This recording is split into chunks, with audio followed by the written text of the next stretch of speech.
I joined a crap ton of programs when I was getting started looking for information. I spent over $50,000 in courses and masterminds, and I was kind of disappointed. Today, I'm super excited to be here with Madeleine. She's the founder and CEO at MHM Luxury Properties, as well as the founder and host at the Lux and the Short of It podcast. We've already made it to the top of the list in terms of top 30, top 40, in terms of the podcasting, investing categories. If you were talking to the Madeleine that was getting started in this space, what advice would you give, or what, if anything, would you change? Recognizing that I don't have to be an expert to get started. I was waiting for perfection. I felt like I needed to go for that big, massive property because I was comparing my journey to somebody else's journey and thinking that I had to be an expert in short-term rentals to go ahead. You're saying this is a business that goes above and beyond just the accommodation revenue.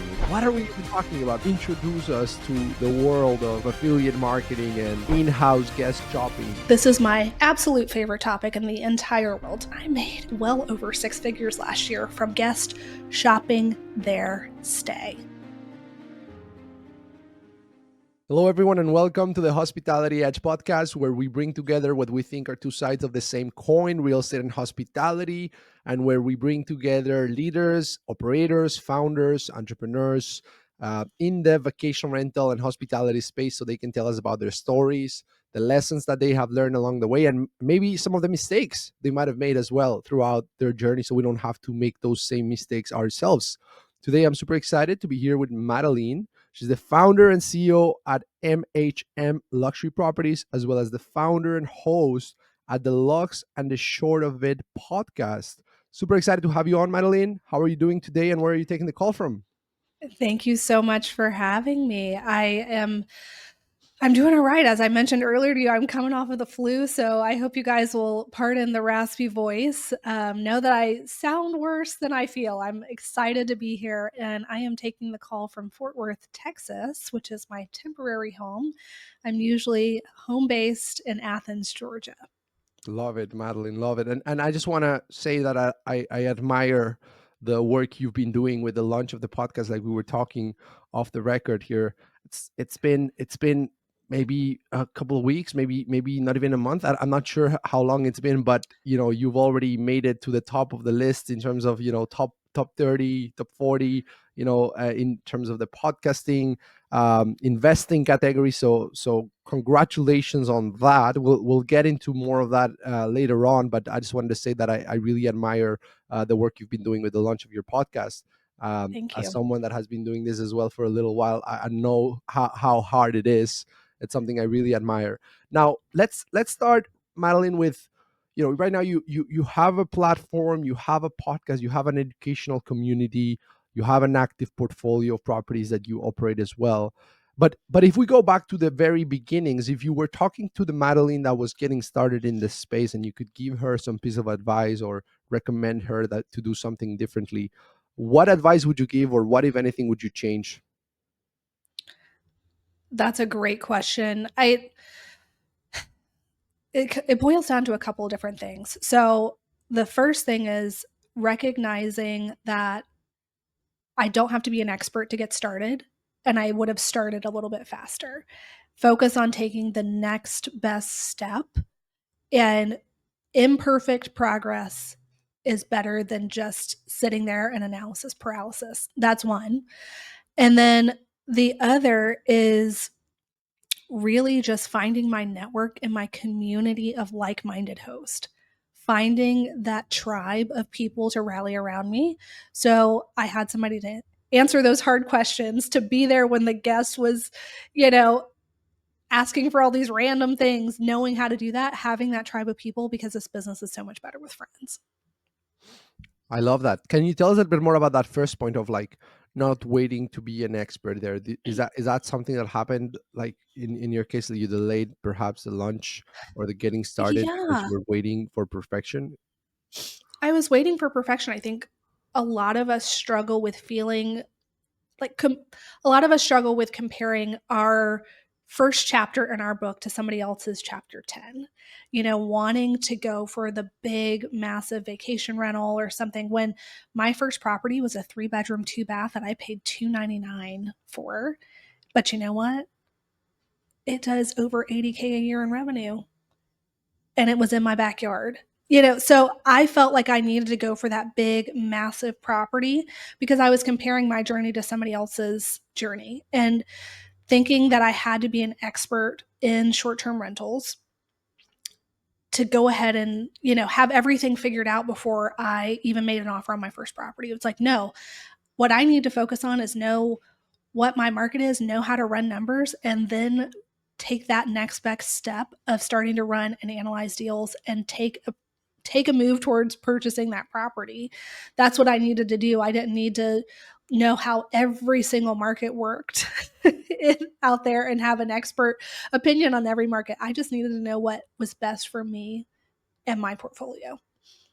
So when you looked at what allowed you to take that first step, despite everything that was going on internally of like the doubts and like, should I be, Yeah. am I an expert yet, and should I wait to be a full expert and everything, but yet you took that first step, you bought that first property. What allowed you to push through that and still get started?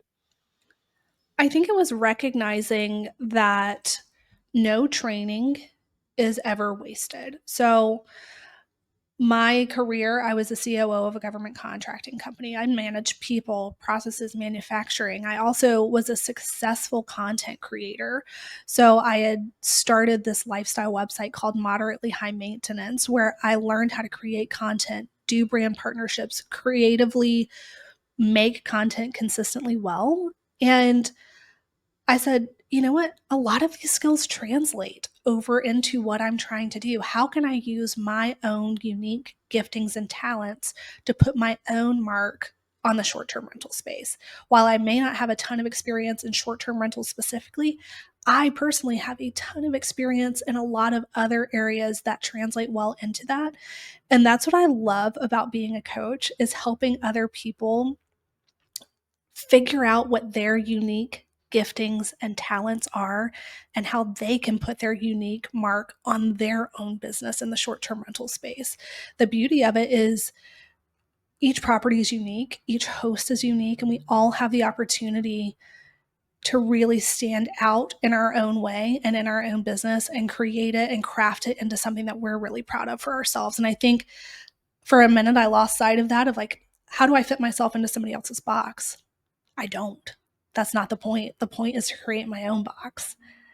And that's why I've been so successful in this business. That's amazing. That's awesome. Not trying to replicate what's worked for others, but kind of being truth to yourself. But it's not always easy, Well, right? Because you have this blueprints or people out there saying this is the way to do this. How do you manage to listen to your inner voice, if we want to call it like that, and build something that's authentic for you rather than just replicate what's out there?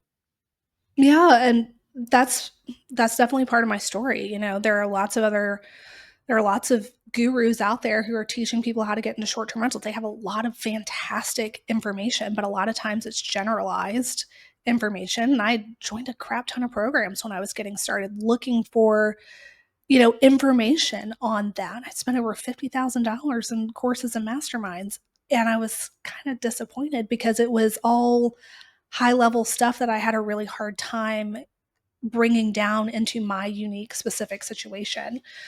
And learning how to cultivate that skill of believing in yourself is a learned skill. Um, Thinking about my skills and how it applies to a specific situation, it's just like working out. The more you do it, the easier it gets.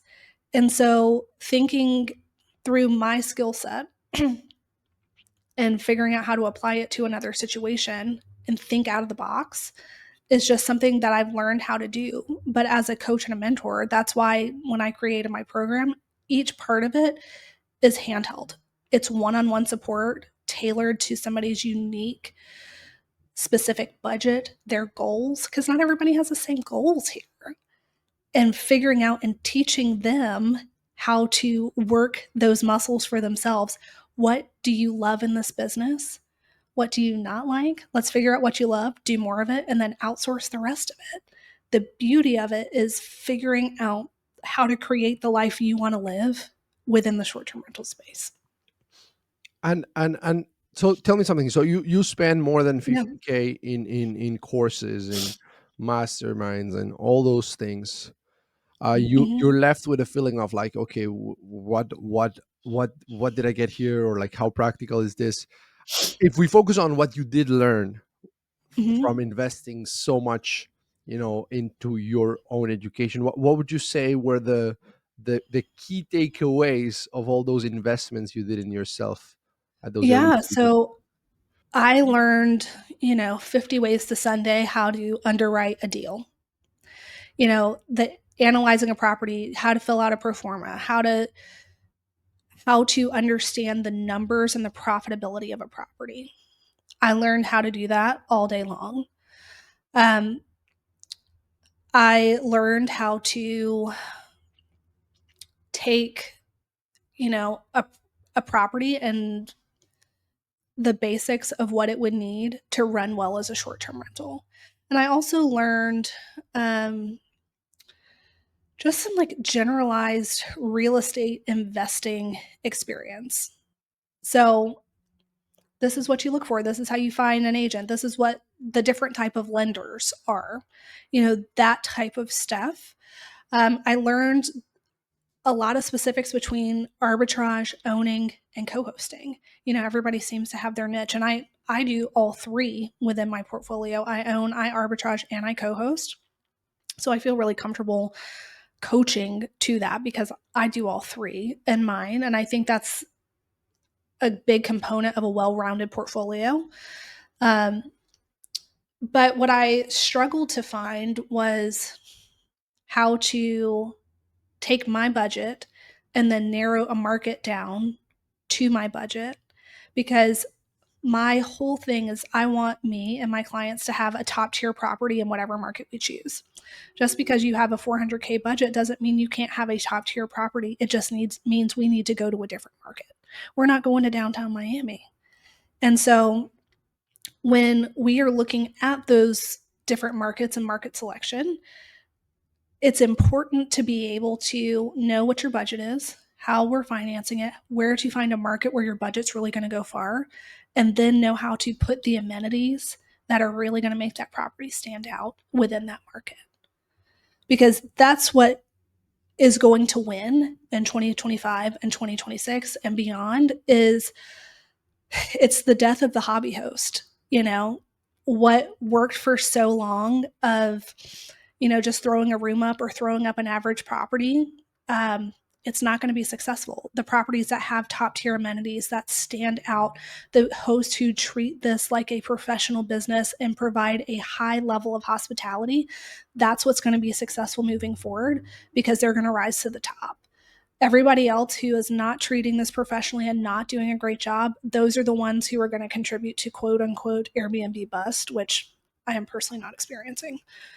Let's talk about that Airbnb bust Mm. for a second, because there's a lot of people talking about it, and also putting the blame on the gurus that were selling, the dream of how easy this is, with the boom that took place as well after COVID, and like, hey, just come in, you're gonna make money, and it's easy, and just buy a property and pay whatever they're asking, and just you're gonna cash flow, right? And then you do hear people saying that they're not, cash flowing, and that, they're not performing like they used to. So what do you think it takes to invest in short-term rentals profitably in 2025 and beyond? Well, it's broken down into, three really key pillars. The first pillar is the analysis and the acquisition of the property. You have to buy it right. And I think the struggle that people got into in 2020, 2021, even 2022 was interest rates were so low, they thought that they could buy it at any price because their payments were going to be low and the deal would cash flow. They had no business buying a lot of these properties because they were never going to perform at the level that they needed to, but they had no idea how to underwrite these deals. So, step one, you have to buy the property right. The second part is you have to set it up physically for a way that it's going to stand out. The design is crucial. The design is important. The amenities that are going to stand out in the market. If you're in Florida and every single top performing property has a pool and yours doesn't, guess what? You need to put in a pool if you're going to be successful and rank up there. And then the third is, no matter what somebody tells you, this business is not fully passive. I get it semi-passive, and I have a team of VAs who are in my business. So I really only spend, 15 to 30 minutes a week in there because my VAs are managing most of it, and the systems and the processes and the automations. But people who were pitched the dream of a fully passive short-term rental business and they're not getting it, they have no desire to be short-term rental hosts. They got into it for the money, not because they like hosting or hospitality. And all of that kind of leads to this hobby host mentality of, I don't want to reinvest back into my property to make sure that the amenities are where they should be. I didn't buy it right, so I'm losing money. I don't really like this. And I was told that this is going to be passive. I don't want to deal with guests. And I'm like, that's generally what I'm seeing with these folks who got into this. They had no desire to be hosts to begin with. And just a huge contribution to the bust. Definitely. Now let's try to dig a little deeper in point one of like finding the right property, right?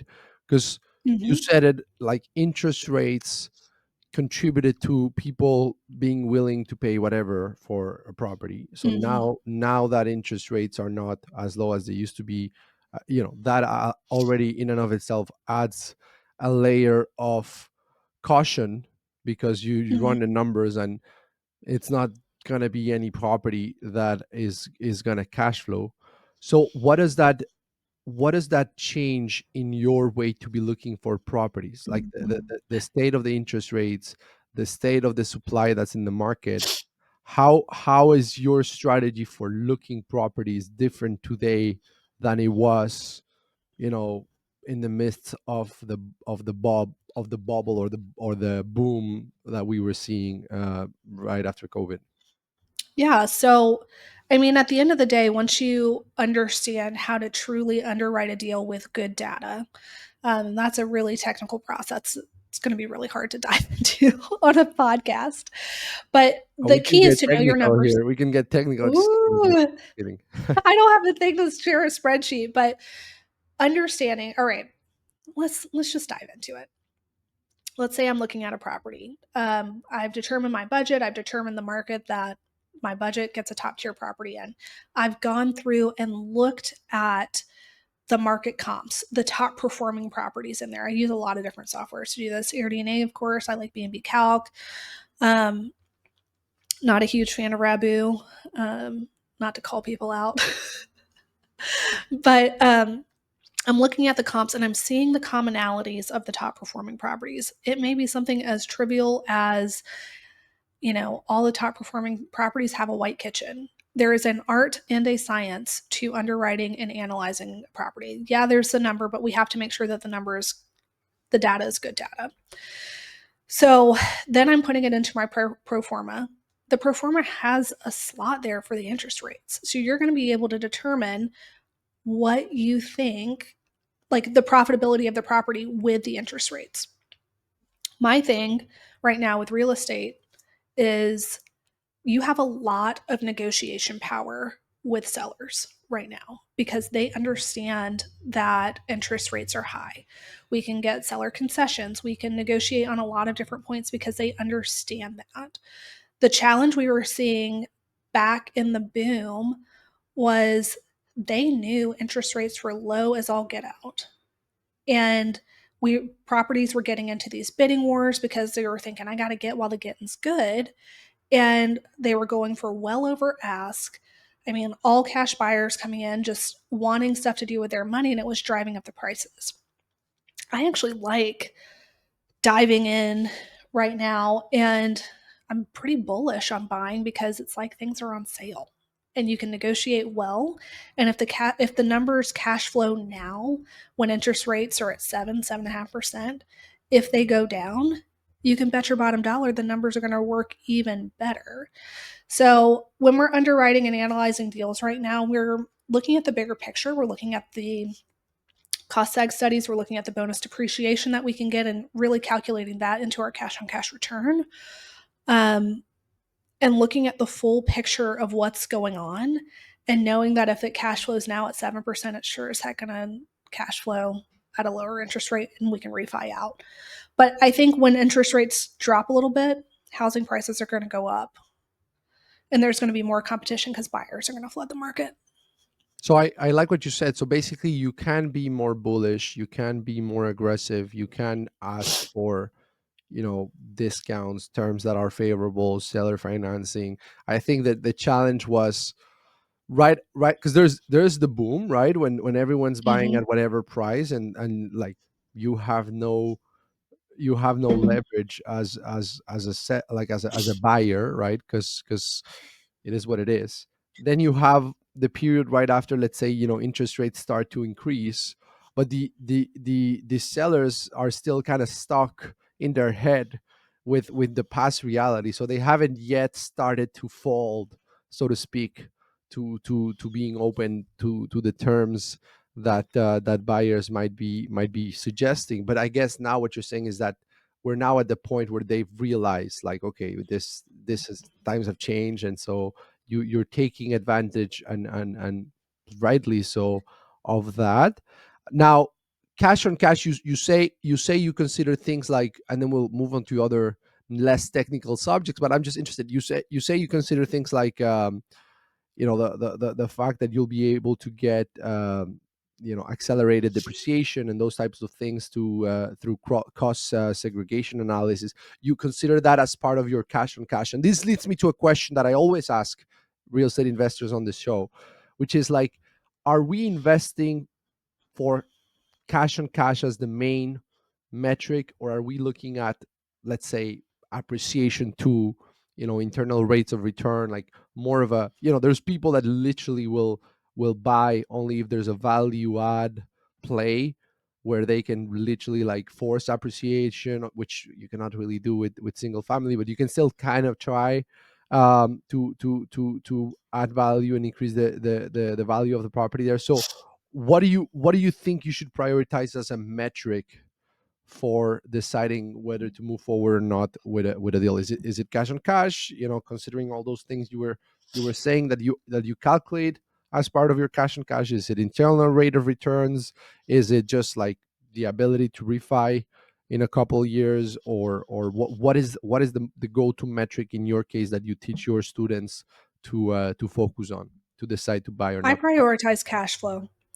So I want properties to cash flow.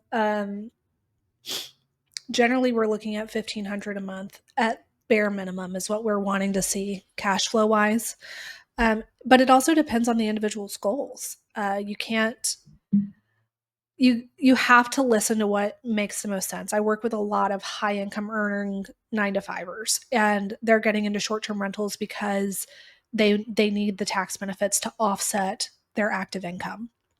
So that is a big chunk of what we have to consider when we're looking at their deals. I have other families who are like, we are so stinking done with the hamster wheel that is corporate life. We've got to get out of here like yesterday. And so for them, when we're underwriting and looking at deals, we need something that's going to cash flow. And we need to be able to preserve cash on hand so that they can turn that into multiple properties pretty quickly. That's when we also start looking at co-hosting and we look at other things to add that cash flow into their business. But I look at it more holistically for the client. For myself, right now, it's generally bonus depreciation and taxes, but I still want my properties to cash flow. Um, and I think an important thing to note here is when we're underwriting a deal, that is based on the nightly revenue of a property. And my whole thing with my clients is I want each and every property that you have to have multiple streams of revenue. And that's why that physical setup piece is just so important, because I'm teaching my people and my clients how to make each and every property shoppable, how to add affiliate links, how to partner with influencers, how to really create a holistic business, because if the only way that you are making revenue from your property is from your nightly booking revenue, quite frankly, you are doing it wrong. That is huge right there, and I think that's unique about your approach, and it leads to that topic quite well, which is, so you're saying this is a business that goes above and beyond just the accommodation revenue. What are we Totally. even talking about for people that need some context here? Like what what Okay. what introduce us to the world of affiliate marketing and in-house guest shopping, which I'm sure is new for most people. Okay. This is my absolute favorite topic in the entire world, other than my children. I've got to asterisk that there for a second. But making your property shoppable is one of the most underutilized aspects of having a short term rental property. So, I mentioned earlier, no training is ever wasted. I was a COO. I had this lifestyle website where I was built a personal brand, learned how to create content, learned how to use affiliate links in that. And so when I created my first property, I designed it in such a way that it was really shoppable. I have a brand standard, so the same organic cotton sheets, the same towels, the same plates, the same kettle, coffee experience. And guests absolutely loved it. And what I did was in my welcome book, I gave them a QR code and said, if you fell in love with something during your stay, follow the link to shop and take it home with you.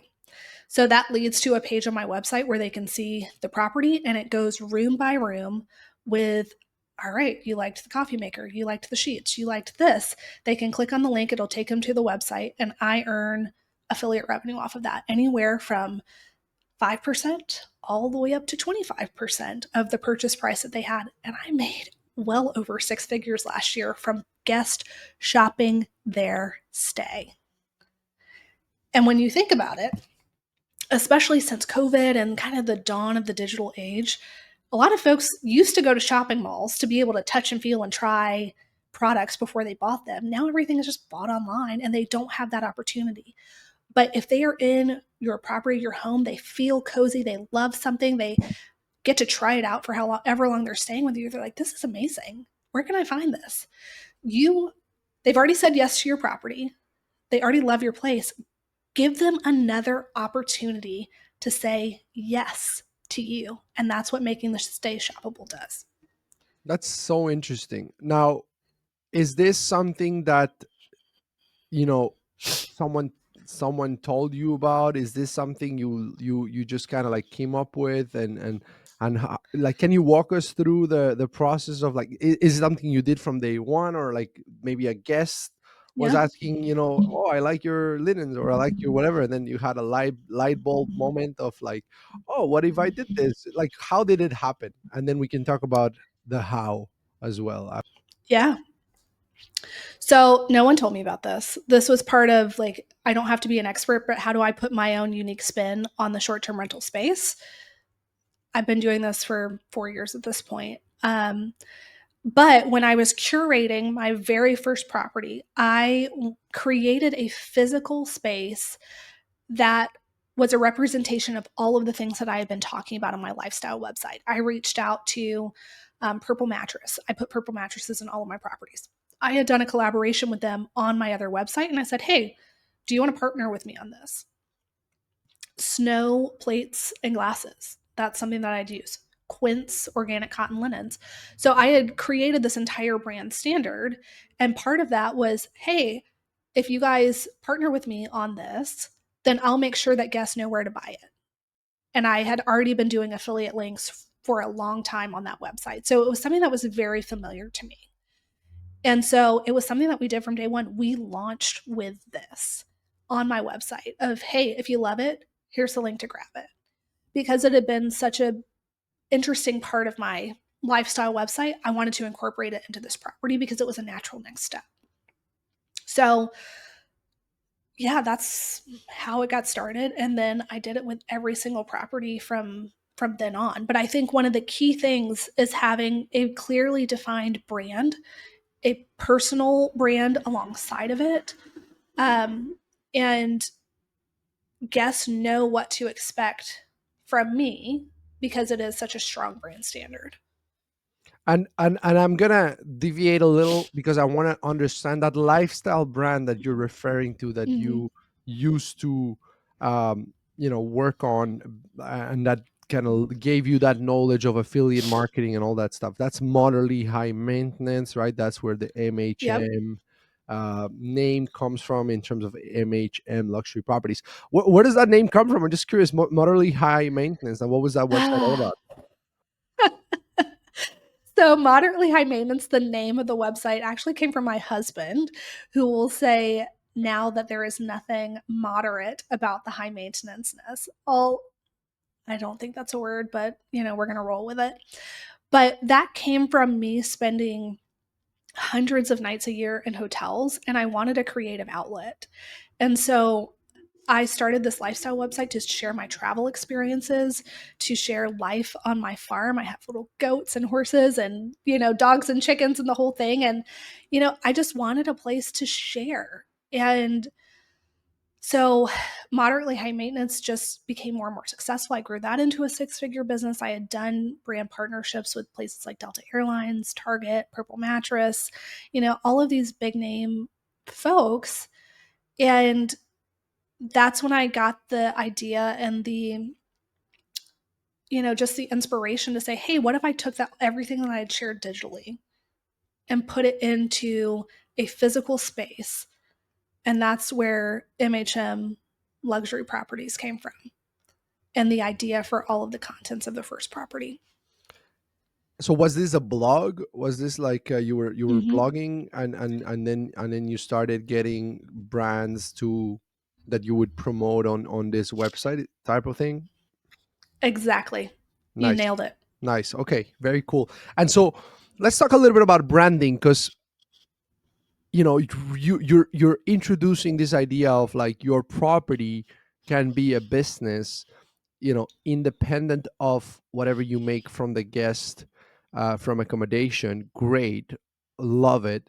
Now, does that mean a couple of things? One, let's talk about how to do that. So let's get that out of the way. So in your case, you went and you knocked doors with each of these brands that you wanted to work with. So it's not like there was a pre-established kind of like list of suppliers that you can just like connect with, and it centralizes affiliates across all of those different There suppliers. is. Oh, there is. Okay, you built it.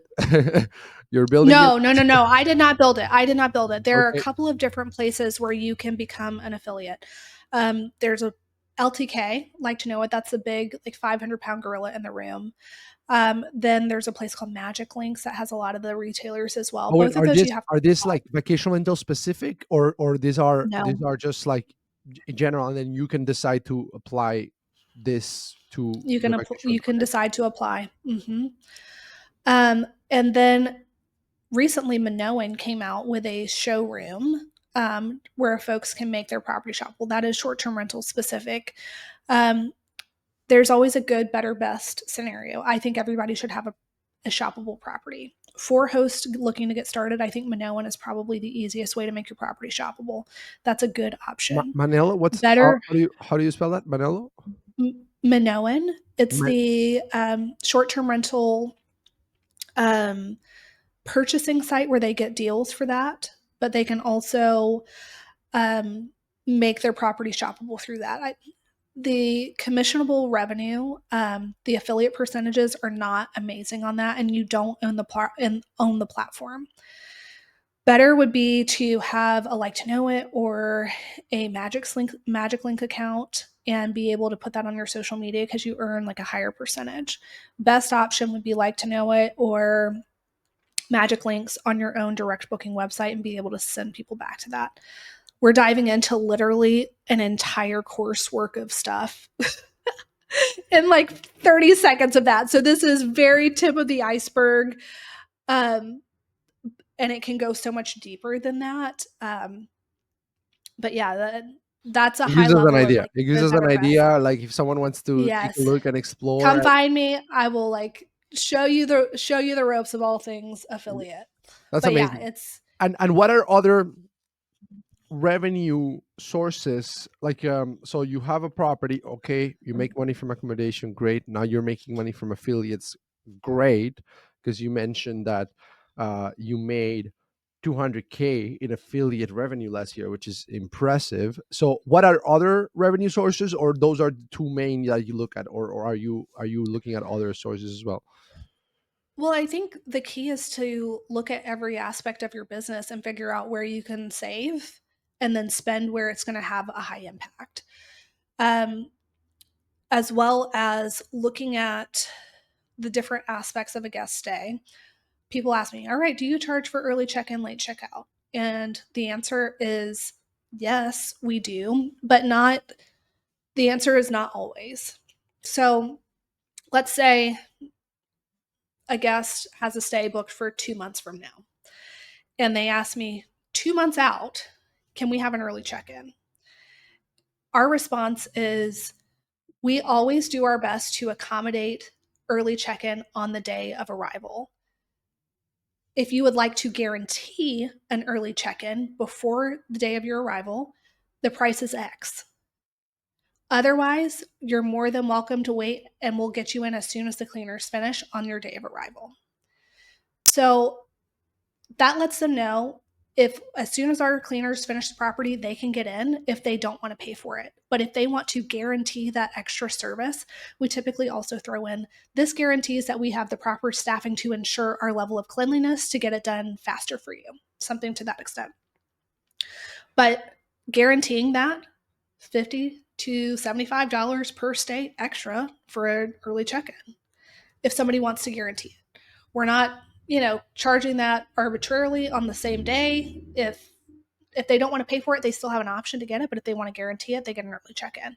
Those are just little like tweaks that you can make that really make a substantial difference on that. The other thing is partnering with local tour companies. We use Hostfully guidebooks, as well as the Hostco that pairs guest with different excursions that we earn affiliate revenue off of as well. So up leveling the guest experience by making a connection, but still earning revenue off of that is an easy way to add another stream of revenue to your business. And then, the big gorilla in the room is direct booking, owning your book of business, because depending on the property management software you use, you can actually charge a higher percentage so that if the guest books directly with you, they're not paying the Airbnb fees, but you're charging a little bit more so that the guest is still getting a discount, but you are earning more as a host. And so coming into your business, looking at all of those different variables and realizing where you can optimize and then where you can save is really the magic ticket to ensuring profitability. That's amazing. Now, when you look at building brand, I think that one of Mm-hmm. the challenges is that, let's say for property management companies, because there's different models, and so you can own your Mm-hmm. properties, you can manage other people's properties, you can rent and sublease. Let's talk property management for a second, or what people refer to as well as co-hosting. Because you've got two sets of brands when you think about it, that you kind of Uh-huh. have to build. You have the brand towards the guest, and you have the brand towards the owners, because you want to grow, you want to have more owners, you also want to have, I guess, more direct bookings and whatnot. But like, since you're so big on branding and marketing, all that stuff, I'm curious to hear your thoughts on, like, do you think they should be the same brand? Do you think there can be cases where it makes sense to separate the brands? It make sense? Do you recommend people focus on one versus the other? If they had to choose, if they have a limited budget to either build the guest brand or the owner brand, would you say focus on the owner or focus on the guest? Like, what are your thoughts on that duality of brand building that exists between the guest and the owner? That was definitely a challenge that I faced when I was getting started, is how do I marry the two? Like my commitment to quality over quantity versus frankly needing more owners. And what I came down to was the value of my brand as a whole of MHM Luxury Properties was very important. So if an owner came to me and they didn't necessarily have all of the things that made my brand standard, I had a conversation with them. I said, "You came to me because of my success in the industry, and I would love to work with you. If you want to be considered a quote signature property in the MHM Luxury Properties portfolio, this is our brand standard. I am more than happy to help you get your property up to being a signature property. With being a signature property, you get featured on our social media. You have all these other perks. If you're not ready to make that investment, no worries. I can still manage your property for you. It just won't be considered part of our signature portfolio." So you got exposed on the website. What else you got? If you were signatured. On my social media, on the website, referrals between properties, because one of the things is guests who stay at my properties, my signature properties, they expect the same organic cotton linens, the same white duvets, the same, fellow kettles, all of the things that are listed. And I can't, in good conscience, refer to a property management client and tell a guest, "Hey, it has this property that you want isn't available, but this property over here has all of the same luxury amenities." I can't say that. And so if they come to book with us at one of our signature properties, I'm not going to be able to refer as well to your property if it doesn't have all of the same amenities. That And makes sense. so, That makes sense. And would you were you also charging them a higher management fee once they became signature? Like, was there also like a? no, Oh, it was same price. Okay, same price. Same price. I charge 25% plus an optimization fee every month to cover the technology fee. got it. So it was basically like, look, the investment you're gonna have to probably make these investments on your own, right? Don't pay it to me. Pay it to your property because the property needs the love in terms of Yep. these are the standards. If you comply with these standards, you get these added benefits, and then that's It's a win-win for a everybody. win-win, right? Because you're not losing the client because they don't opt in for those standards. You can still work with them, but it's just like you're letting them know you're not at this level, and this is what this level requires. I love that. And you know what I do? I send them a list of all of the things it takes to be a signature property, and those are affiliate links, and I earn revenue. It all comes full circle.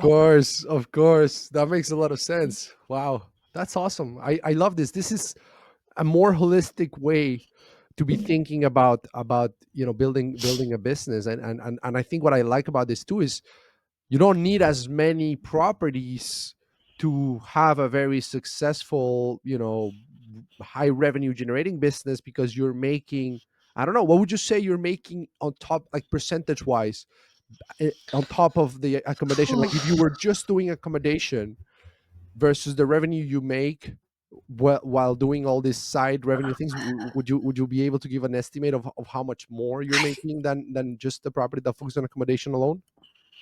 I mentioned I went to school for a science degree, and so it's really difficult doing public math, and with all of the different variables that would come in, I don't feel It's comfortable all giving a good. It's all good. number No, on no, no. here. It's all good. Yeah, yeah. We don't wanna mislead people. We can do a version two No. here of the episode and have the numbers prepared in advance. But I love the concept still. So Madeline, if we wrap this up with final thoughts of advice or wisdom or things you wish you had known earlier that we might not have covered already that people can benefit from.